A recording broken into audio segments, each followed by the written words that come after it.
Hey everybody, today I'm going to teach you how to change a lower front control arm on a 2024 Jeep Grand Cherokee WL. The first thing you want to do is use a 24mm socket to remove this nut.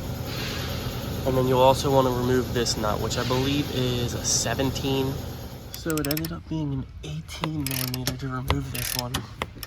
And I'm going to use my Ingersoll Rand 1/2-inch gun to remove this one.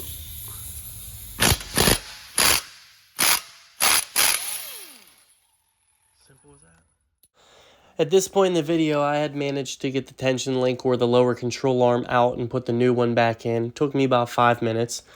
And I had posted this picture of the torque specs, which you will need number 1, the tension link bolt, and number 4, the tension link joint nut to torque to spec. As always, thanks for watching. Let's fix some more stuff. Comment and subscribe for more content.